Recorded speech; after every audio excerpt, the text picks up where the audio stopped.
did. We did. It's really not that hard to pronounce, but nobody likes the VR combination. May it please the court, my name is Philip Savrin. I represent the appellants in this case.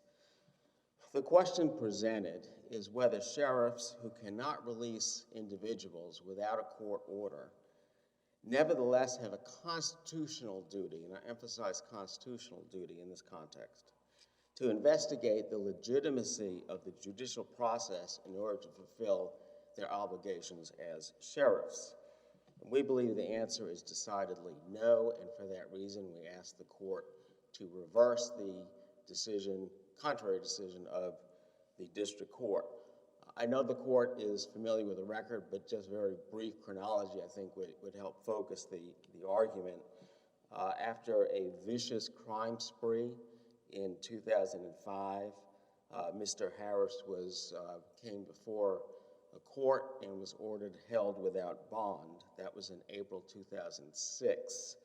It wasn't until October 2010, about 3.5 years later, that after several continuances and evaluations at the mental hospital, the circuit court found him to be incompetent and ordered the state of Mississippi, and again I emphasize the state of Mississippi, to petition for his civil commitment in the Chancery Court.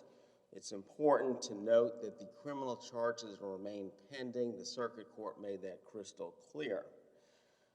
That same month, later that same month, the Chancery Court transferred the case, Chancery Court where the civil commitment proceeding had been filed, transferred Mr. Harris's case back to the circuit court, saying that it lacked jurisdiction. Why? Because criminal charges were still pending. Didn't that mean he should be released? You started off by saying there was no court order saying he should be released, but when the criminal case he was found incompetent, it issued an order saying he should remain in custody until the determination of said civil proceedings, and then the civil proceeding is dismissed. So at that point, shouldn't he have been released pursuant to the court order? I think it could be read as saying that should be held pending his civil commitment, because until the civil commitment, then they'd have to be held by Clay County. I think that, I understand the words, but I think that could be interpreted that way. But the court said there's not going to be civil commitment. I would also say that in the same breath, the Chancery Court did not dismiss the case, but sent it back to the circuit court where the the sheriff was still under the order to hold without bond. I thought the civil case was dismissed for lack of jurisdiction. The civil case was dismissed for lack of jurisdiction. Right, and the court order, it said hold him until the determination of said civil proceedings. The civil proceeding had ended in Chancery Court, hadn't it? It was dismissed for lack of jurisdiction, so yes, we can say that that's a dismissal for lack of jurisdiction, but I'm not trying to parse words, Your Honor. What I'm saying is that— What order allowed him to be held, given that the order had said hold him until the determination of the civil proceedings? The original order telling him to hold without bond. Right, that's the initial detention hearing, so— Correct. In that theory, anytime someone's denied bond and held in custody, they could be held even if, they've served their prison sentence. I mean, there's always going to be that initial order, but don't later orders supersede it? A separate order by another court, Your Honor. What I would say there is that— I thought it was the criminal court judge who said he should remain in custody until the determination of the civil proceeding. Yes, it was the circuit court that said that. That order that dismissed, the Chancery Court order that dismissed and transferred him back to the circuit court saying that criminal charges are still pending, went nowhere. It did not go to the circuit court. Does this have anything to do with, in Mississippi, I know there have been different episodes of jurisdictional spats between Chancery courts and circuit courts. Circuit courts are general jurisdiction, Chancery courts are limited jurisdiction. Did the dismissal for lack of jurisdiction in the Chancery Court have anything to do with the evolution of that law? I just can't remember. Yeah, so that's an interesting point because if you look at the deposition testimony of the prosecutor, Forrest Allgood, what he said is that the East Mississippi State Hospital, which is where they would send people who were declared incompetent, would not accept individuals who had criminal charges pending. And so the Chancery Court took the position that we cannot commit someone unless the criminal charges are dismissed. The Circuit Court said, no, we're not going to dismiss criminal charges, and the judges had an ongoing spat about that. In fact, what Mr. Allgood said, the prosecutor, is that the reason that the state didn't do anything in terms of the Chancery Court's erroneous dismissal for lack of jurisdiction is because he didn't want to get between two judges. He didn't want to risk his prosecutorial immunity. Couldn't it have gone to the Circuit Court as a civil commitment proceeding, irrespective of the criminal charges pending? And that's what normally happens in Mississippi. The Chancery Court dismisses because there's a conclusion that it ought to be in Circuit Court. Well, that case recommences, right? It's more like a transfer. I don't know the answer to that question, to be honest with you, standing here. But what I can say, and what I was responding to Judge Costa's comments, is that the Chancery Court's order went nowhere. It went into the Chancery Court's file, did not go to the Circuit Court, did not go to Clayton County. For all we know, it didn't go to the district attorney, although you would think the district attorney was there and would be able to seek reconsideration that time or file an appeal at that time. The issue is that you've got someone who has committed vicious crimes, bouncing back and forth between two courts, and we can't have a sheriff releasing someone in that situation without a clear order that says this person is due to be released. The Circuit Court... How do you square that with the Yauch case? Because, I mean, that appeared to be what was going on there. The court system was dropping the ball, was the argument that they made in Yauch. And Judge Reevely said, no way. Well, it's a little different, Your Honor, where you have the prosecutor and the state who has the responsibility to either commit someone who's been declared incompetent or release them. So your position is even if today this defendant was still in there with being found incompetent and no civil commitment proceeding against him, that 20 years from now he could still be sitting there and the sheriff would have no responsibility. We're talking about a constitutional responsibility. Right, yeah. And what the district court cobbled together, and I say that with all due respect, is a duty to confirm, which has not existed previously, does not exist in the Constitution. And I would resort to the very established rule that substitute process cannot be a font for tort law. It may be that there was something that the sheriff could have done. The district court came up with several things, none of which we think that the sheriff was obligated to do. And I might point out here that's a very clear record that both Sheriff Huffman went to the prosecutor who told him there's nothing that can be done, that the case is being continued to the spat between two judges, that as soon as the new district attorney came into place, Sheriff Scott went immediately to him. And I think this is important enough. I'd like to read from the appellee's brief in this case on page 19. And this is a quote. It said, shortly after Colum, which is the new district attorney, took office, Defendant Scott immediately reached out to Colum to inform him that Harris was being indefinitely held at the Clay County Jail and requested assistance. And Allgood is a prosecutor, as Allgood made it clear he was going to leave Harris in jail forever without a trial. So there are multiple things, there are multiple parties here. We have the district court, I'm sorry. What about the declaration of diligence, or this diligence declaration that the sheriffs did that said, okay, well, we don't know where he is? We have a slip of paper. It's found at document 6359, I believe. It's a form that someone's filled out. It's not even a signature. It's a form that someone's filled out. It's dated October 2010, the same month, I might add, when the Circuit Court and the Chancery Court are going back and forth about what to do with Mr. Harris as far as a civil commitment. There's absolutely nothing to indicate that this had any effect whatsoever on Mr. Harris's detention in this case. And to the extent that the district court relied on this at all, it's not a constitutional violation. And again, I must emphasize, I understand the unfairness of Mr. Harris being held without having the civil commitment proceeding going forward, but we're talking about constitutional obligations. Summary judgment, so that has to be construed in favor of the plaintiff, right? That We can document of the sheriff saying, well, how big is this jail? How many people are typically? I think a little over 100. I believe the evidence was about 100, and it has some state prisoners as well, as what I recall in the record.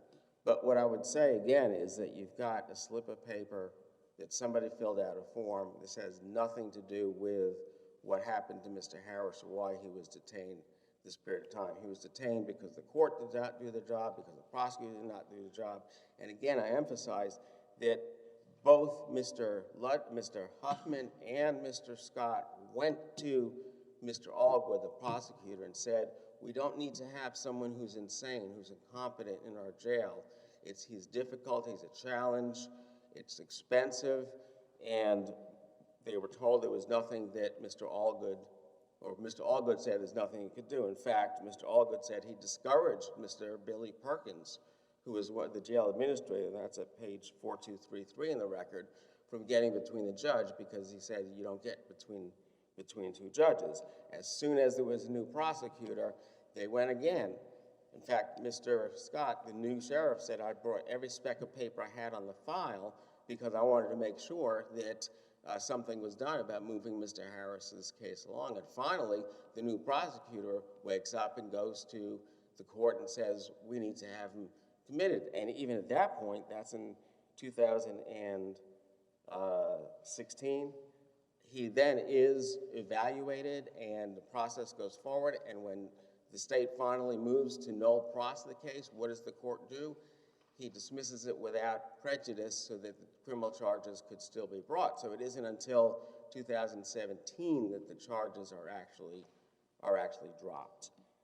So I would like in my short time that's remaining, unless there's more questions on that, I know that's the key issue, but in the short time remaining, since this is my opening, I did want to touch on the second claim, acknowledging that the court would have to accept pendant appellate jurisdiction over the question of the forced medication.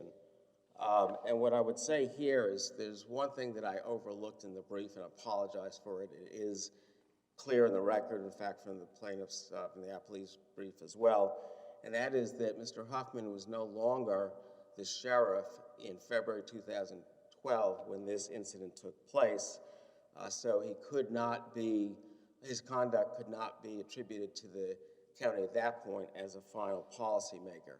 And on the medical claim, the forced medication claim, the district court granted qualified immunity to Mr. Huffman, so it would be solely against the county.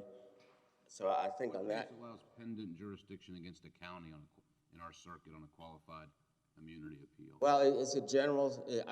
I've cited the Escobar versus Martinez case where it says that if there's an interest of officer immunities and an officer having to go to trial at that point, that can be grounds. I'm not saying that it's inextricably intertwined with the other one because it's not.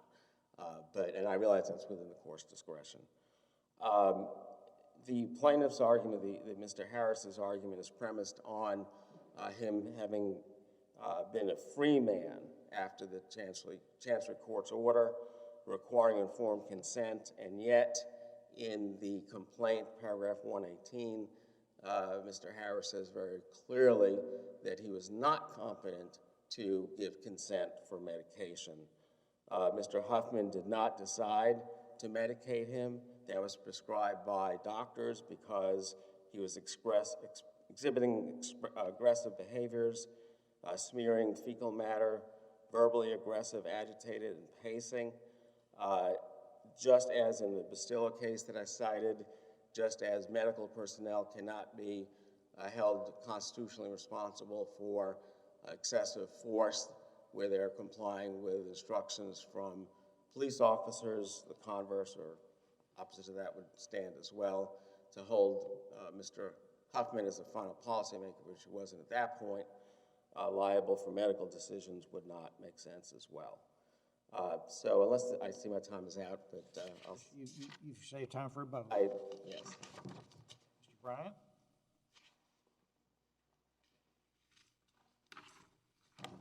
Thank you, and may it please the court. I learned this morning that there is also a Fifth Circuit State Court of Appeals, and unfortunately, I made my way there. I am finally here, so thank you all for having me be here. I first argued in my brief that in this particular instance, this matter shouldn't even be before the court. And the reason why that is because when the district court made its decision, they made this decision stating that this is a question of fact as to why qualified immunity was denied. And it is very clear from this particular case that while there was no case law that existed at that time regarding a situation where a man who was deemed mentally incompetent, who would never regain his competency in the foreseeable future, whose civil commitment case was dismissed, should have sat in jail indefinitely. That's never happened before in any particular case in this entire country. And there's a reason for that, because it is absolutely plainly obvious that that is a constitutional violation. What about counsel's argument that the sheriffs are not the repository of that violation? They didn't have the power to let him free. You know, I've heard that argument, and there's a case called Sheffield v. Reese, and this is the state of Mississippi, 28 South 2D 745 at 748, 1947. And what this case made very clear was that an officer should need no authority other than the implied that applied under the Constitution and the statutes hereinbefore discussed to inform him that he should not hold a citizen in custody for an unreasonable length of time in violation of his constitutional right to bail. That's the case that Correct. And that is a case and that is Mississippi law. So what did the sheriffs know? The sheriffs knew that you cannot indefinitely hold a person just because you want to. They have the authority and the right. And I think it's also important to talk about What would they have done? They would have had to release him pursuant to Jackson v. Indiana. That is the law of the land. Jackson v. Indiana says that if someone is deemed incompetent and will have no foreseeable ability to regain their competency, at that moment, you must do one of two things: commit him, or you shall release him. Is the sheriff able to make those determinations? We're not going to have sheriffs releasing people without court orders. Well, here's the court order. The court order was this, and I think that Judge Costa touched on this, and I think he really understood what this was saying. When he was deemed incompetent, the competency order specifically stated that the court or the sheriff's department can only hold this individual pending a civil commitment proceeding and that outcome. That case was unequivocally dismissed. Well, unequivocally, but when a chancery court dismisses for lack of jurisdiction because there's a finding that, well, it should really be in circuit court, I don't know that that's unequivocal, is it? Well, and what I will say is yes, because at that point in time, it was dismissed. So the next action that has to be taken is one of two things. The district attorney either goes back and files a renewed motion to commit Mr. Harris, or at that point, they must release him because that is the only standing order that exists. Why isn't the district attorney here? Qualified immunity for prosecutorial immunity. What I think if you look at the record, it is much more nefarious than it was described earlier. When we talked about this declaration of diligence that was signed on October 24th, October 25th, 2010, that was related to a capias that had also been issued before.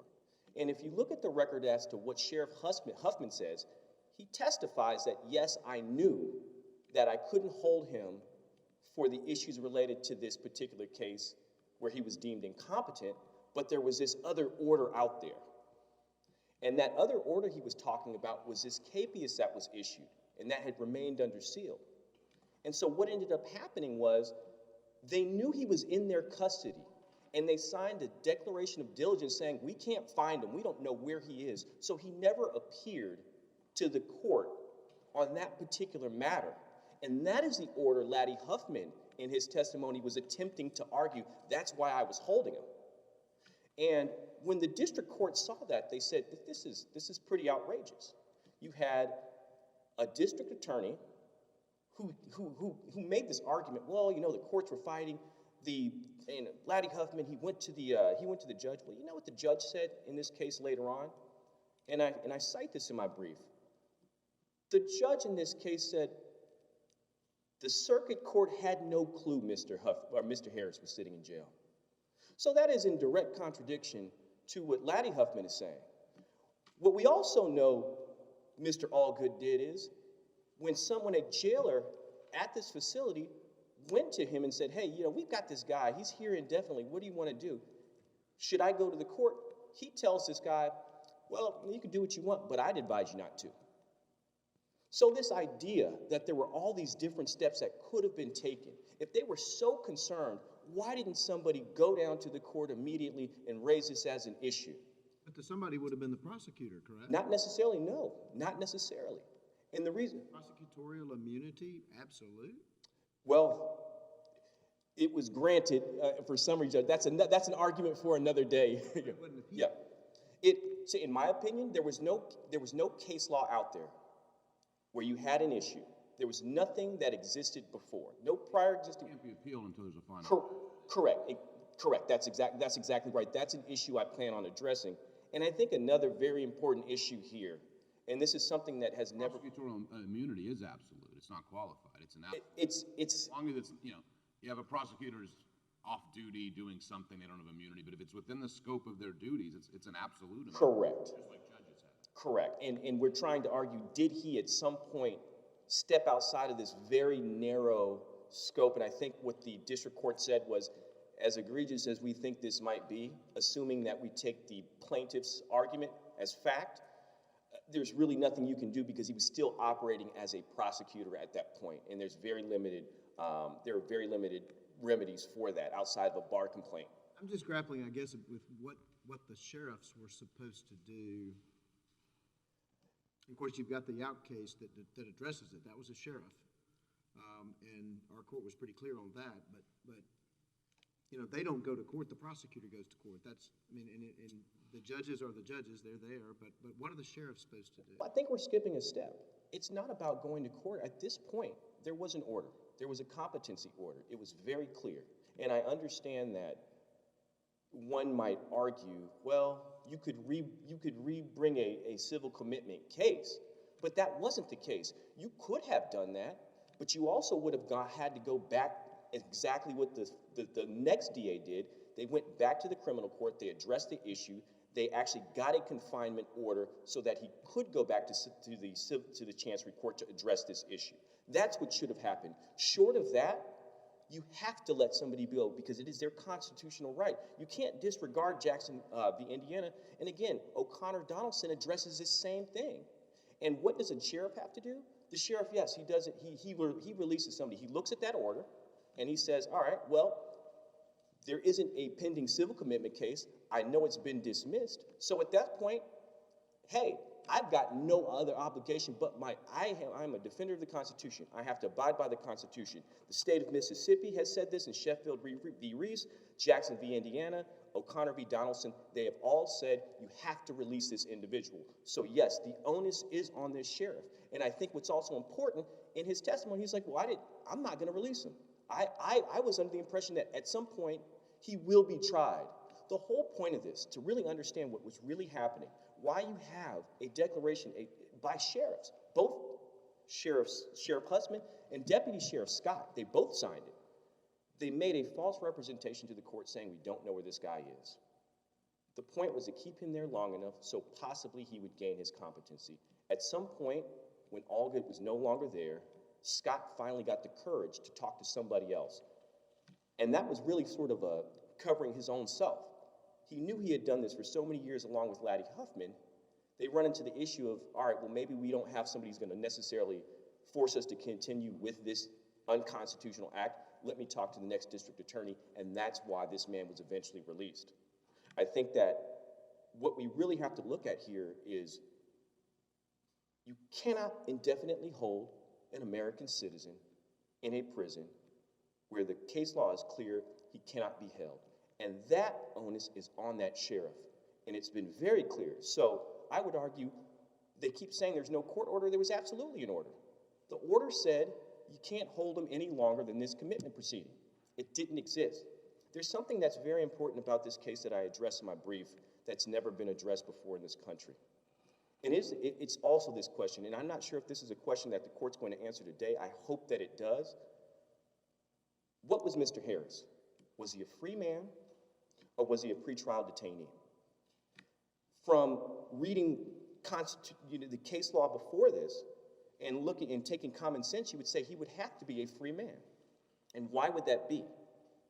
Mr. Harris was once a pretrial detainee until he was deemed incompetent to stand trial. By being deemed incompetent to never able to regain his competency, at that point, Mr. Harris could never be held accountable for any particular crime, and it would be against his due process. It would be a due process violation to try him.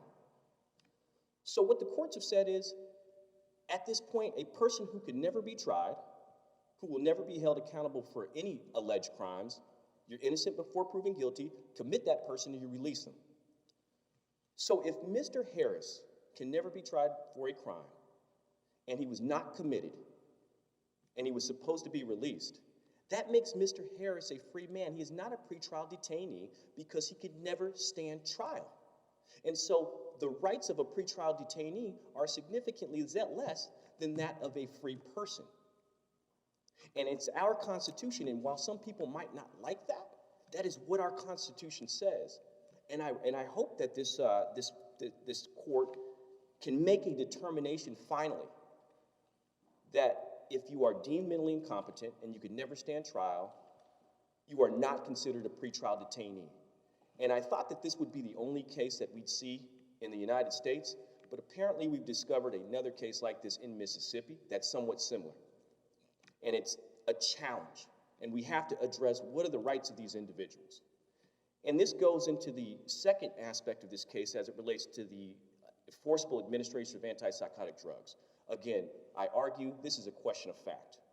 But even if you look at the facts here, if we know Mr. Harris is a free person or not a pretrial detainee, we know that you cannot forcibly administer psychotropic drugs to this individual. I mean, we've had all these debates about vaccines and everything now. This case is very clear. You cannot force an American to take anything that they do not want to take. But let's just argue that he was a pretrial detainee. I thought when someone's incompetent, they can be administered drugs to help them regain competence. Well, and that's another question. So that was a question that was brought up in a bunch of briefing in this case. Mr. Harris was deemed mentally incompetent to stand trial. He was never determined incompetent to be able to understand whether or not he could or could not take drugs.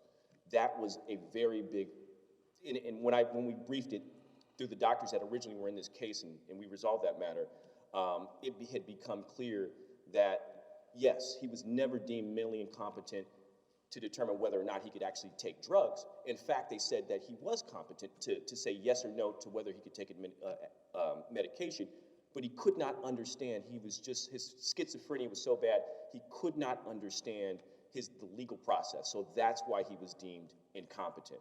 So even with that said, there are circumstances in which you can, right? You can't just forcibly administer it because you want to get them to become competent. That you cannot do. You can only administer those drugs in extreme circumstances. And in this case, there is a question of fact as to whether or not those circumstances existed. And if you look into the record, what you'll find is that that day that Mr. Harris had his first forced administration of drugs, Mr. Harris wasn't fighting anybody. Mr. Harris was minding his business. That was the day they wanted to do it. And the person who facilitated that was Sheriff Laddie Huffman, who had just stepped down, and he was a jail administrator. And it was him who put his hands around Mr. Harris's neck and said, "You're going to take this medication." And so he was a jailer. He was a jail administrator. He was absolutely a policymaker. He was involved in the forcible administration of this drug, and even during this time, the two guards threatened Mr. Harris with continued punishment if he didn't take these drugs. So in this instance, while Harris had some times where he had episodes where he would be belligerent, it wasn't at that time. And also pursuant to Washington v. Harper, there wasn't even any policy here that said, here's how you do this. Do we have to go to court order? Do we follow these policies by this particular doctor? They simply did not exist. But again, this was a question of fact that has to be disputed, and it's inappropriate for an interlocutory appeal. Unless the court has any more questions. Thank you, Mr. Bryant. Thank you so much. It was a pleasure. Mr. Savrin for rebuttal. All right, a few comments I'd like to make, and hopefully they won't be too disorganized. I'm not here to say that at all that Mr. Harris should have been held in jail without being civilly committed. The question is, where's the constitutional lines? What are the constitutional obligations? And I think my adversary said very clearly that there is no case law setting that out. And we are here, after all, in a qualified immunity appeal, and so how can you have clearly established law if there's no case law setting that out? Well, of course, as you know, the Supreme Court has carved out some exceptions where they say that a violation was so obvious that even if it's never occurred before, that they will still impose liability. Yes, that's true, but the question is it obvious? It would be obvious, I think, to the state and to the prosecutor that you dropped the ball here big time. But a question of whether or not it would be obvious to the sheriff or someone in the jailer's position. About this order from the Chancery Court that transferred it back to the Circuit Court, I'd like to point out two things. One of them, it didn't go anywhere. It's not as if this was handed to the sheriff and the sheriff said, no, I don't think I can release him. This didn't go anywhere. The Chancery Court... How does the sheriff ever get orders? I mean, a judge says, oh, I'm going to allow a bond, I'm revoking... I mean, it would be... The federal system, the marshals are monitoring the docket. That's how they know when to detain someone, when to release them. How does that happen in this county? It would be sent to the sheriff. A copy would be sent to the sheriff is how it would go. Okay, so the sheriff did see it. No, it did not go. How do we know that? There's no evidence that it went there. There's absolutely no evidence that this went to the sheriff. This went in, it didn't go anywhere. It went into the court file and didn't go anywhere. I thought you said they are normally sent. The sheriff's not... They should be copied. They should be copied on them, is what should happen. A lot of things should have happened that didn't happen in this case. I'd also point out, and I don't want to start parsing words again, but it says the defendant shall remain in custody until the determination. Determination means, I would say, if I was reading this, I would say on the merits. And as Judge Wilson said, it was transferred back, and it was not, there still was a need for the civil proceeding. Was there ever a civil proceeding brought in the circuit court? I didn't see that there was ever a case for civil commitment pursued. No, it was not. The state dropped the ball there as well. And the question of the prosecutorial immunity is something that may come before this court once there's been a final judgment or it's certified or however it may get up to this court. But the other claims, there were claims against the defense attorney who did nothing and said he did nothing. Those have been settled. There are claims against the medical defendants, the nurse and the doctor. Those have been settled. When my adversary talked about that the Sheriff Huffman said, I knew I couldn't hold him, but I had this slip of paper, that's nowhere in the record. That is just not there. Similarly, it's not there that Huffman was the leading person that held him down to give him the medication. I don't want to go into detail on the evidence, but this was again prescribed by the doctor because of the behaviors that I stated before, and that is in the record. Interesting that my adversary said that it was Mr. Allgood, again, the prosecutor, who said to the jailer, don't bother, this is between the judges, that they're just going to have to work it out.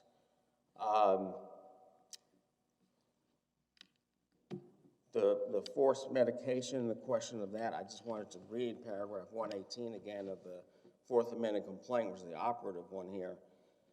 Quote, because Harris was mentally incompetent, he did not have the power to consent to the administration of these antipsychotic drugs, close quote. So I think that in and of itself says that if, under Washington versus Harper and the other cases, if in fact the county could be responsible, or rather the jail administrator at that point, Mr. Huffman, could be constitutionally accountable for the medical personnel's decision, that case says, and those other cases say that's for the medical personnel to decide. Again, I just want to end by saying that the question is a constitutional obligation, not a question of negligence in tort law, and if in fact the sheriff or the county had released Mr. Harris based on what's at best a very ambiguous circumstance, there could have been other complications for the sheriff, criminal misdemeanor, as well as the propriety of releasing someone who had committed these vicious murders, put them in a catch-22 position, and we just don't see that there is a substantive due process claim that can be articulated and shown on the facts presented here. I see I'm out of time. Thank you very much. Thank you, Mr. Savrin. Your case is under submission. Last case for today, Thomas versus Emeritus Life